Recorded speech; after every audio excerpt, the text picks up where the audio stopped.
Hukum Acara Perdata. Halo, aku Nabila Sifa Ika Putri dengan nomor NPM terakhir 18. Halo, nama aku Serly Marsa Fadila dengan nomor NPM terakhir 0030. Halo, nama saya Ganesha Walyawinara dengan NPM terakhir 32. Halo, nama aku Farhana Azimah dengan nomor NPM terakhir 52. Halo teman-teman, di sini aku mau kasih tahu kalian tentang apa itu hukum acara perdata. Jadi, di dalam kehidupan sehari-hari, kita sebagai makhluk sosial tentu akan menjalin hubungan atau berinteraksi satu sama lain, di mana dalam hubungan tersebut pasti nggak jarang dong adanya perbuatan atau peristiwa hukum yang akan menimbulkan akibat hukum. Contohnya kayak gini, adanya jual beli, sewa menyewa, perkawinan, atau bahkan kematian seseorang. Nah, dari hubungan yang lahir tersebut, ya pasti akan memunculkan sengketa hukum. Salah satu contohnya kayak gini, ada seseorang yang meninggal dunia nih, dan pasti dia akan meninggalkan harta benda serta ahli waris, baik itu istri, orang tua, maupun anak. Dan pasti kalian tuh udah gak asing banget dong kalau misalkannya adanya perselisihan di antara ahli waris yang menyebabkan munculnya sengketa waris. Lalu, para pihak yang terlibat dalam suatu perbuatan hukum ataupun pihak yang terhadap dirinya berdampak secara hukum akibat adanya peristiwa hukum tertentu akan memiliki hak dan kewajiban.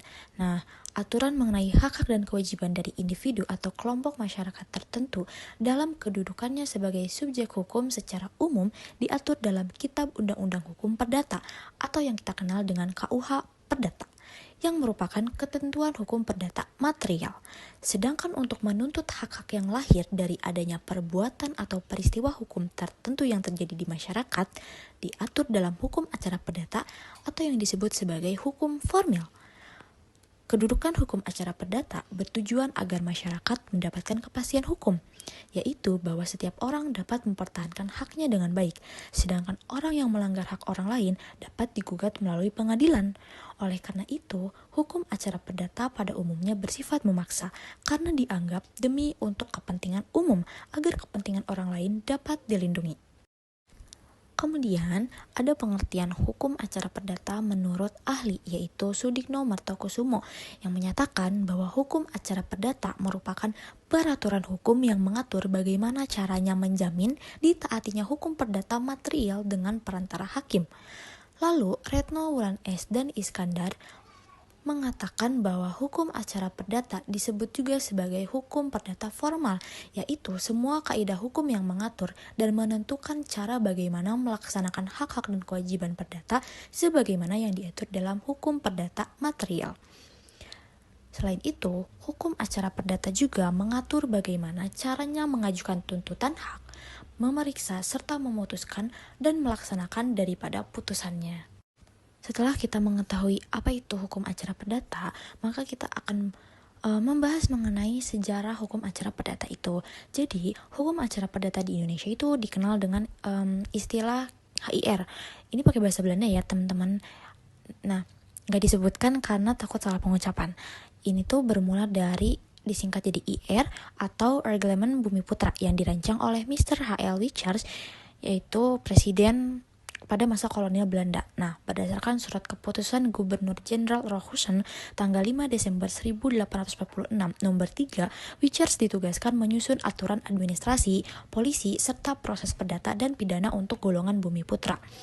Nah, rancangan Richards ini menghasilkan 432 pasal dengan pasal 432 yang kini menjadi 393 HIR menegaskan bahwa pengadilan untuk bumi putra hanya boleh menggunakan tata cara yang diatur dalam reglemen tersebut. Awalnya, ada ketentuan yang memperbolehkan penggunaan aturan golongan Eropa jika diperlukan. Namun, Gubernur Jenderal menolaknya agar reglemen bumi putra tetap utuh dan mandiri. Akhirnya, perubahan pada pasal tersebut memberikan Gubernur Jenderal hak menetapkan aturan tambahan jika sangat diperlukan. Lalu, reglemen ini diatur pada tanggal 5 April 1848 dan berlaku mulai 1 Mei 1848. Nah, praktik HIR ini sudah berjalan lebih dari 160 tahun. Namun, sebagian hukum acara perdata juga berkembang melalui jurisprudensi, instruksi, surat edaran, dan perma. Kajian terhadap HIR dilakukan sebelum Perang Dunia II oleh J. Wigers B. Terhart dan setelah kemerdekaan oleh Sultan Kalimalikul Adil. Pada Statsblad 1941 nomor 44, IR diperbaharui menjadi HIR, namun perubahannya itu hanya terjadi pada hukum acara pidana, sedangkan hukum acara perdata tetap sama. Pada hukum acara perdata terdapat 10 asas-asas hukum acara perdata. Yang pertama, asas hakim bersifat menunggu, yaitu inisiatif untuk mengajukan gugatan diserahkan kepada pihak yang berkepentingan atau pihak yang berperkara. Jika tidak ada gugatan, maka tidak ada hakim. Secara sederhana, asas hukum acara perdata yang artinya hakim bersifat menunggu adalah menerangkan bahwa hakim menunggu diajukannya perkara atau gugatan. Dengan kata lain, hakim tidak boleh aktif mencari perkara atau menjemput bola di masyarakat. Akan tetapi, sekali suatu perkara diajukan, hakim tidak boleh menolak memeriksa dan mengadilinya dengan alasan apapun. Yang kedua, ada asas hakim bersifat pasif, yaitu hakim dalam memeriksa suatu perkara bersikap pasif. Artinya, ruang lingkup atau luas pokok sengketa yang diajukan kepada hakim ditentukan oleh pihak yang berperkara dan bukan oleh hakim. Dengan kata lain, penggugat menentukan apakah ia akan mengajukan gugatan, seberapa luas atau besar tuntutan, juga tergantung pada pihak penggugat maupun tergugat suatu perkara akan dilanjutkan atau diberhentikan. Misalnya lewat perdamaian atau gugatan dicabut, semua tergantung para pihak bukan pada hakim. Hakim hanya membantu para pencari keadilan dan menilai siapa di antara para pihak yang berhasil membuktikan kebenaran dalilnya dan mana yang benar dari dalil yang dikemukakan tersebut. Yang ketiga, ada asas hakim bersifat aktif, yaitu hakim aktif memimpin sidang, melancarkan jalannya persidangan, membantu para pihak pencari kebenaran hingga pelaksanaan putusan atau eksekusi. Yang keempat, ada asas sidang pengadilan terbuka untuk umum, yang artinya setiap orang boleh menghadiri dan mendengarkan pemeriksaan perkara di persidangan. Hal ini secara tegas dituangkan dalam Pasal 13 ayat 1 dan 2 Undang-Undang Nomor 48 Tahun 2009. Yang dimana disebutkan semua sidang pemeriksaan pengadilan adalah terbuka untuk umum kecuali undang-undang menentukan lain. Yang kedua, putusan pengadilan hanya sah dan mempunyai kekuatan hukum apabila diucapkan dalam sidang terbuka untuk umum. Dan yang ketiga, tidak dipenuhinya ketentuan ayat 1 dan 2 di atas mengakibatkan putusan batal demi hukum. Dalam praktiknya, meskipun hakim tidak menyatakan persidangan terbuka untuk umum, kalau dalam berita acara persidangan dicatat bahwa persidangan dinyatakan terbuka untuk umum, putusan yang telah dijatuhkan tetap sah. Namun, dalam pemeriksaan perkara perceraian atau perzinaan, seringkali persidangan dilakukan secara tertutup. Tetapi pada awalnya, persidangan harus tetap dinyatakan terbuka untuk umum terlebih dahulu sebelum dinyatakan tertutup. Yang kelima, ada asas mendengar kedua belah pihak, yang artinya dalam hukum acara perdata, kedua belah pihak harus diperlakukan sama, tidak memihak, dan didengar bersama-sama. Asas hukum acara perdata yang satu ini mengartikan hakim tidak boleh menerima keterangan dari salah satu pihak sebagai benar apabila pihak lawan tidak didengar atau tidak diberi kesempatan untuk mengeluarkan pendapat. Yang keenam, asas putusan harus disertai alasan, yang artinya semua putusan hakim atau pengadilan pada asas hukum acara perdata harus memuat alasan-alasan putusan yang dijadikan dasar untuk mengadili. Alasan ini merupakan argumentasi sebagai pertanggungjawaban hakim kepada masyarakat, para pihak, pengadilan yang lebih tinggi, dan ilmu hukum sehingga mempunyai nilai objektif. Karena alasan-alasan tersebut, putusan hakim pengadilan mempunyai wibawa. Seringkali alasan-alasan yang dikemukakan dalam putusan didukung jurisprudensi dan doktrin. Ini tidak berarti bahwa hakim terikat pada putusan hakim sebelumnya, tapi hakim wajib menggali, mengikuti, dan memahami nilai-nilai hukum yang hidup dalam masyarakat. Yang ketujuh, ada asas hakim harus menunjuk dasar hukum putusannya, yang artinya hakim atau pengadilan tidak boleh menolak untuk memeriksa, mengadili, dan memutus suatu perkara yang diajukan dengan dalih bahwa hukum tidak ada atau kurang jelas, melainkan wajib untuk memeriksa dan mengadilinya. Larangan ini karena anggapan hakim tahu akan hukumnya atau ius curia novit.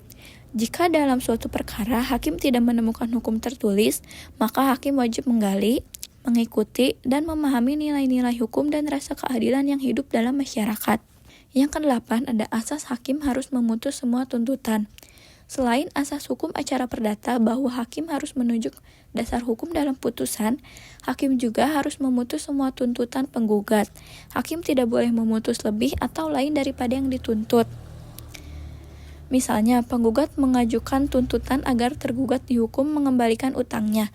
Tergugat dihukum membayar ganti rugi dan tergugat dihukum membayar bunga. Maka, tidak ada satupun dari tuntutan tersebut yang boleh diabaikan hakim. Yang kesembilan, ada asas beracara dikenakan biaya. Asas hukum ini artinya seseorang yang akan berperkara dikenakan biaya perkara. Nah, biaya perkara tersebut meliputi biaya kepaniteraan, biaya panggilan, pemberitahuan para pihak, serta biaya materai. Namun, bagi yang tidak mampu membayar biaya perkara, dapat mengajukan perkara secara cuma-cuma atau prodeo, dengan mendapat izin untuk dibebaskan dari membayar biaya perkara, dan dengan melampirkan surat keterangan tidak mampu yang dibuat oleh pejabat setempat. Yang terakhir, ada asas tidak ada keharusan mewakilkan, yang artinya tidak ada ketentuan yang mewajibkan para pihak mewakilkan pada orang lain atau kuasa untuk berperkara di muka pengadilan, sehingga dapat terjadi langsung pemeriksaan terhadap para pihak yang berperkara. Adapun berperkara di pengadilan tanpa seorang kuasa akan lebih menghemat biaya. Namun, para pihak bisa saja memberi kuasa pada kuasa hukumnya apabila dikehendaki, sebab bagi pihak yang buta hukum, tapi terpaksa berperkara di pengadilan, kuasa hukum yang mengetahui hukum tentu sangat membantu pihak yang bersangkutan. Alur perkara perdata meliputi yang pertama, tahap persiapan, yang di dalamnya ada pihak yang berperkara atau bersengketa, pembuatan atau penyusunan surat gugatan, penandatanganan surat gugatan, serta biaya perkara. Lalu masuk ke tahap kedua, yaitu tahap pengajuan dan pendaftaran surat gugatan. Yang terakhir, ada tahap persidangan, yaitu sidang mediasi. Jika perdamaian tidak tercapai dalam mediasi, maka akan ada sidang lanjutan, lalu option persidangan tanpa kehadiran tergugat dengan pembuktian pihak penggugat, dan akan menghadapi putusan first take, yaitu putusan di luar hadirnya tergugat. Dan terakhir, option persidangan dengan dihadiri oleh para pihak. Untuk prosedur pengajuan perkara perdata dapat dimulai ketika pihak yang berperkara datang ke pengadilan negeri dengan membawa surat gugatan atau permohonan. Nah, pada tahap pertama, pihak tersebut menghadap petugas meja pertama dan menyerahkan surat gugatan atau permohonan minimal 2 rangkap, ditambah sejumlah tergugat jika berupa gugatan. Selanjutnya, petugas meja pertama memberikan penjelasan yang diperlukan mengenai perkara yang diajukan dan menaksir panjar biaya perkara yang kemudian dituangkan dalam surat kuasa untuk membayar atau SKUM dengan besaran biaya yang diperkirakan cukup untuk menyelesaikan perkara tersebut berdasarkan pasal 182 ayat 1 HIR. Setelah itu, pada tahap ketiga, petugas meja pertama menyerahkan kembali surat gugatan atau permohonan beserta SKUM dalam 3 rangkap kepada pihak berperkara. Tahap berikutnya, pihak berperkara menyerahkan surat gugatan atau permohonan dan SKUM tersebut kepada pemegang kas atau kasir. Pemegang kas kemudian menyerahkan SKUM asli kepada pihak berperkara sebagai dasar penyetoran panjar biaya perkara ke bank. Selanjutnya, pihak berperkara datang ke loket layanan bank, mengisi slip penyetoran panjar biaya perkara sesuai data pada SKUM, dan menyetorkan uang sesuai nominal yang tertera. Setelah menerima slip bank yang sudah divalidasi, pihak berperkara menunjukkan slip tersebut dan SKUM kepada pemegang kas. Kemudian, pemegang kas meneliti slip bank, memberi tanda lunas pada SKUM dan menyerahkan kembali SKUM asli dan rangkap pertama beserta surat gugatan atau permohonan kepada pihak berperkara. Tahap selanjutnya, pihak berperkara menyerahkan surat gugatan atau permohonan sebanyak jumlah tergugat ditambah 2 rangkap serta rangkap pertama SKUM kepada petugas meja kedua. Petugas meja kedua mendaftarkan dan mencatat surat gugatan atau permohonan dalam register, memberikan nomor register yang diambil dari nomor pendaftaran oleh pemegang kas, dan menyerahkan 1 rangkap surat yang sudah diberi nomor register kepada pihak berperkara. Akhirnya, pihak-pihak yang berperkara akan dipanggil oleh jurusita atau jurusita pengganti untuk menghadiri persidangan setelah susunan majelis hakim ditetapkan dan jadwal sidang pemeriksaan perkara ditentukan.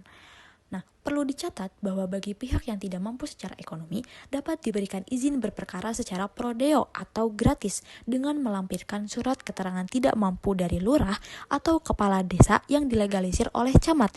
Dalam hal ini, panjar biaya perkara ditaksir Rp0 dan dicantumkan dalam SKUM sesuai pasal 237 sampai 245 HIR. Gugatan prodeo ini harus dicantumkan dalam surat gugatan atau permohonan dengan alasan dan petitum yang jelas. Apa itu mediasi? Mediasi adalah cara penyelesaian sengketa secara damai melalui proses perundingan yang dibantu oleh seorang mediator. Tujuannya bukan untuk mencari siapa yang menang atau kalah, melainkan mencari resolusi yang saling menguntungkan atau win-win solution, dengan menekankan aspek humanitas dan keinginan untuk saling membantu. Lalu, mengapa mediasi dianggap penting? Yang pertama, mediasi membuka pintu bagi masyarakat untuk mendapatkan penyelesaian sengketa yang memuaskan dan berkeadilan. Lalu, sesuai dengan reformasi birokrasi Mahkamah Agung, mediasi mendukung asas peradilan yang sederhana, cepat, dan berbiaya ringan. Yang ketiga, mediasi telah menjadi bagian dari hukum acara perdata di pengadilan karena memperkuat fungsi lembaga peradilan dalam menyelesaikan sengketa. Lalu yang terakhir, menurut pasal 154 Reglamen Hukum Acara untuk daerah luar Jawa dan Madura serta pasal 130 Reglamen Indonesia yang diperbarui mendorong upaya perdamaian. Mediator dalam mediasi. Mediator adalah hakim atau pihak lain yang memiliki sertifikat mediator. Ia bertindak sebagai pihak netral yang membantu para pihak berunding untuk mencari penyelesaian tanpa memutus atau memaksakan solusi. Mediasi berdasarkan Perma nomor 1 tahun 2016. Yang pertama, semua sengketa perdata yang diajukan ke pengadilan wajib diupayakan penyelesaiannya melalui mediasi, termasuk perkara perlawanan atau verzet atas putusan first take dan perlawanan pihak berperkara atau pihak ketiga terhadap pelaksanaan putusan yang berkekuatan hukum tetap. Lalu ada pengecualian, karena ada beberapa jenis sengketa yang dikecualikan dari kewajiban mediasi seperti sengketa di pengadilan niaga, pengadilan hubungan industrial, permohonan pembatalan putusan arbitrase, dan sengketa gugatan sederhana. Lalu, hakim pemeriksa perkara wajib menyebutkan dalam putusan bahwa perkara telah diupayakan perdamaian melalui mediasi. Jika tidak, pengadilan tinggi atau Mahkamah Agung dapat memerintahkan mediasi ulang. Atau proses mediasi dilakukan paling lama 30 hari sejak pemberitahuan putusan sela. Proses mediasi pada dasarnya itu bersifat tertutup, kecuali para pihak menghendaki hal lain. Nah, para pihak wajib hadir secara langsung dalam pertemuan mediasi, meskipun dapat diwakili secara audiovisual jika memenuhi syarat. Ketidakhadiran harus dengan alasan sah, misalnya kondisi kesehatan, di bawah pengampuan, tinggal di luar negeri, atau menjalankan tugas negara atau profesi. Lalu, Perma nomor 1 tahun 2016 ini sangat menekankan iktikat baik sebagai penentu keberhasilan mediasi. Jika penggugat tidak beriktikat baik, gugatannya dapat dinyatakan tidak dapat diterima. Selanjutnya, ada biaya mediasi. Biaya mediasi adalah bagian dari biaya perkara dan meliputi yang pertama, hakim atau non-pegawai pengadilan yang ditanggung bersama atau sesuai kesepakatan. Biaya pemanggilan dibebankan kepada penggugat terlebih dahulu, jika damai ditanggung bersama. Dibebankan kepada pihak yang kalah kecuali penceraian. Nah, untuk tempat mediasi sendiri, di sini terdapat ruang mediasi pengadilan yang disediakan gratis atau di tempat lain yang disepakati. Mediator hakim atau pegawai pengadilan dilarang mediasi di luar pengadilan. Yang terakhir yang akan kita bahas adalah tahapan mediasi. Ada 3 tahapan utama dalam proses mediasi. Yang pertama adalah tahap pramediasi. Tahap pramediasi adalah mediator mempersiapkan dan membangun situasi kondusif seperti membangun kepercayaan, menghubungi para pihak, dan menggali informasi awal. Lalu yang kedua ada tahap pelaksanaan mediasi, di mana para pihak bertemu dan berunding. Mediator membuka pertemuan, para pihak memaparkan masalah, mengidentifikasi masalah, berdiskusi atau negosiasi, mencari alternatif penyelesaian, merumuskan kesepakatan, dan menutup mediasi. Dan yang ketiga atau yang terakhir, ada tahap implementasi mediasi. Para pihak menjalankan kesepakatan tertulis yang telah dicapai berdasarkan komitmen mereka. Pelaksanaannya bisa mandiri atau dibantu oleh pihak lain. Di sini aku mau ngejelasin macam-macam putusan perdata. Yang pertama ada putusan pengadilan tinggi. Putusan ini dikeluarkan oleh pengadilan tinggi dalam perkara perdata yang telah diajukan banding oleh salah satu pihak yang merasa tidak puas dengan putusan pengadilan negeri. Putusan pengadilan tinggi ini bersifat final dan mengikat kecuali jika diajukan kasasi ke Mahkamah Agung. Lalu yang kedua ada putusan pengadilan negeri. Putusan ini dikeluarkan oleh pengadilan negeri dalam perkara perdata yang diajukan oleh pihak-pihak yang bersengketa. Putusan pengadilan negeri ini dapat diajukan banding ke pengadilan tinggi jika salah satu pihak merasa tidak puas dengan putusan tersebut. Lalu yang ketiga ada putusan kasasi. Putusan ini dikeluarkan oleh Mahkamah Agung dalam perkara perdata yang telah diajukan kasasi oleh salah satu pihak yang merasa tidak puas dengan putusan pengadilan tinggi. Putusan kasasi ini bersifat final dan mengikat. Lalu yang keempat ada putusan peninjauan kembali. Putusan ini dikeluarkan oleh Mahkamah Agung dalam perkara perdata yang telah diajukan peninjauan kembali oleh salah satu pihak yang merasa ada kekeliruan dalam putusan yang telah dijatuhkan. Putusan peninjauan kembali ini dapat mengubah putusan sebelumnya jika terbukti adanya kekeliruan. Yang kelima ada putusan arbitrase. Putusan ini dikeluarkan oleh lembaga arbitrase dalam perkara perdata yang telah diajukan arbitrase oleh pihak-pihak yang bersengketa. Putusan arbitrase ini bersifat final dan mengikat, kecuali jika diajukan pembatalan putusan ke pengadilan. Yang keenam ada putusan mediasi. Putusan ini dikeluarkan oleh mediator dalam perkara perdata yang telah diajukan mediasi oleh pihak-pihak yang bersengketa. Putusan mediasi ini bersifat final dan mengikat jika pihak-pihak yang bersengketa telah mencapai kesepakatan. Yang ketujuh ada putusan penyelesaian sengketa online.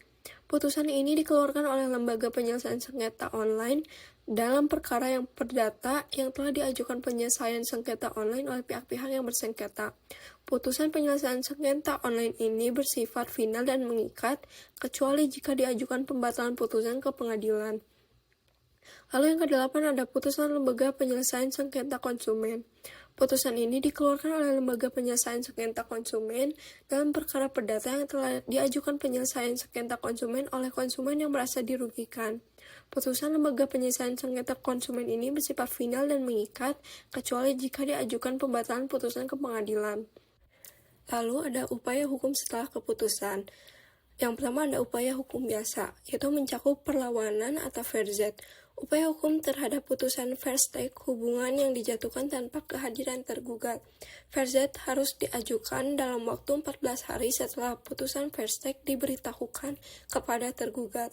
Verzet memungkinkan tergugat untuk melawan putusan tersebut agar diperiksa kembali oleh pengadilan. Lalu ada banding, dilakukan apabila salah satu pihak tidak puas dengan putusan pengadilan negeri dan ingin mengajukan peninjauan ulang ke pengadilan tinggi. Permohonan banding diajukan dalam waktu 14 hari setelah putusan dibacakan dan harus melalui prosedur tertentu seperti pembuatan akta banding oleh panitera. Lalu ada kasasi. Upaya hukum yang diajukan ke Mahkamah Agung terhadap putusan pengadilan tinggi, kasasi fokus pada aspek hukum dan dapat diajukan jika terdapat kesalahan dalam penerapan hukum oleh pengadilan tingkat banding. Kasasi juga harus diajukan dalam tenggang waktu tertentu dan memenuhi persyaratan formal. Lalu yang kedua ada upaya hukum luar biasa yang mencakup peninjauan kembali atau PK. Upaya hukum yang diajukan ke Mahkamah Agung terhadap putusan yang telah berkekuatan hukum tetap. PK diajukan jika ditemukan bukti baru, kesalahan yang sangat mendasar, atau adanya kebohongan atau tipu muslihat dalam proses peradilan yang mempengaruhi putusan. PK tidak menangguhkan pelaksanaan putusan.